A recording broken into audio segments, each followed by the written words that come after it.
Just started on this hedge. It's Photinia Robusta, which is that one down there. It's been in the ground for a few years, but changed the garden. Used to go across here at an angle, hence that maple sits in the paddock now. We're going to plant 6 Photinias up here, and then one the other side of that one, the established one, just to try and make a bit of a screening hedge that'll screen out the garden from the road, which is just the other side of the dam there. When I dig these holes, I know it's right or wrong, I'm not a professional gardener, but I used to use a fork and turn it over with a fork. I'll probably add some compost or some potting mix. I got compost, so I'll use that. A lot of people these days use post hole diggers, and many years ago I went to a property and a lady had used post hole diggers.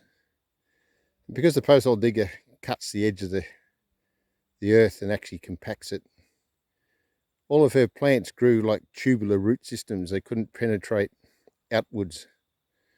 So I think it's really important that the hole is reasonably loose and fluffy for the roots to be able to gain some ground.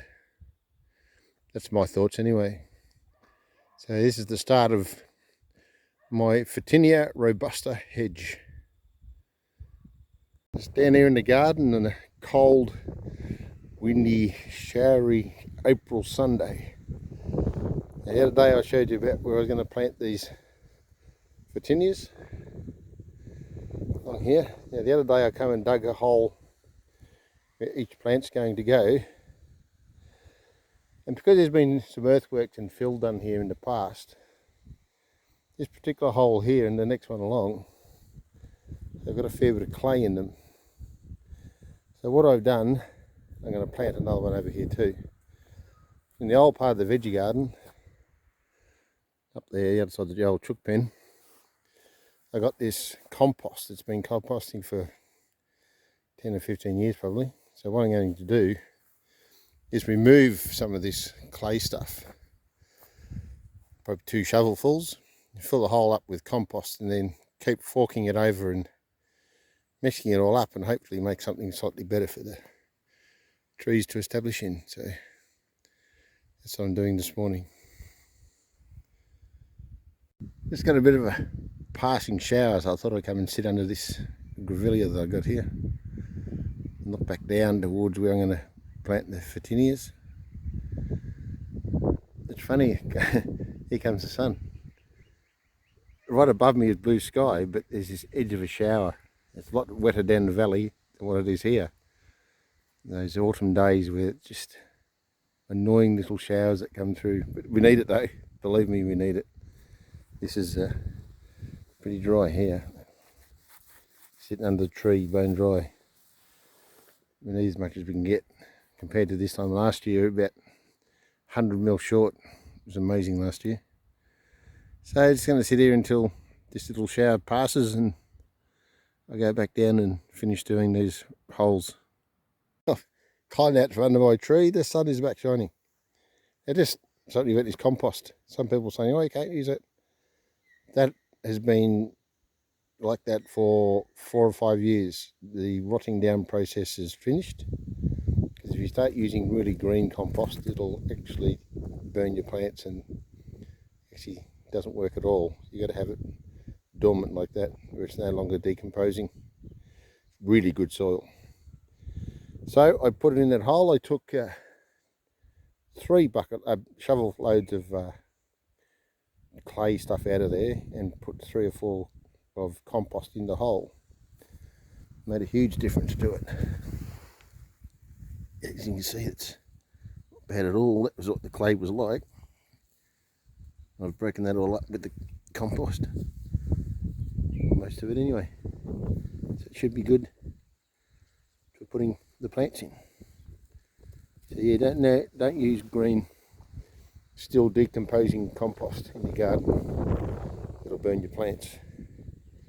That's why you should always have 2 compost bins. One that's full and been dormant no longer decomposing, and then one that's working that is decomposing. So I'm quite pleased with this barrel load of compost. Right, feel like there's another shower coming. The sun's disappeared, it's getting a bit moist. So I've done 4 holes, got 2 more to go. There's one on the other side of that Photinia there. There's going to be one, I'm 1 plant short, so I've got to buy another one. But the excess soil I've been taking out of the holes here, I had this dip along the fence line because there used to be like a creek feature ran through here that never quite got finished, just below that tree. Just through here, that's all been filled in. And there's a hollow spot, so I've decided to use the soil out of these holes to fill up under the fence.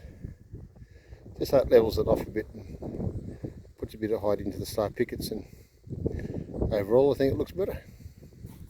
So about to go out for a cup of tea because it's getting cold once again. So finally, after a few hours and lots of showers of rain, finally got these Photinias planted all in a row. All 6 of them down to an established Photinia, and there's going to be one planted the other side of it. But as you can see, I put a string line down. It's going to be hard with the shadow. I've put a string line down just in line with that other one, that equal distance off this fence. Just so it forms a line, and I've planted them at 2 metre spacings. You can plant them at 2.5 or 1.5. I decided to go with 2 because they should meet up with each other in a few years' time.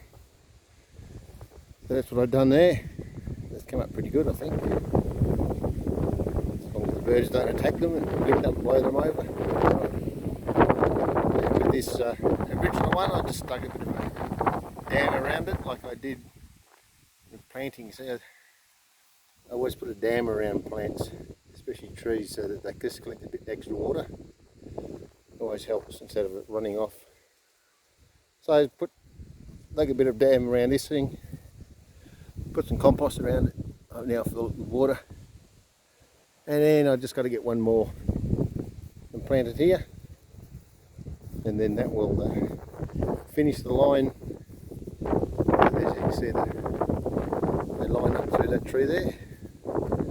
So it'll be a straight line of Photinias that will block off the view from the road down there.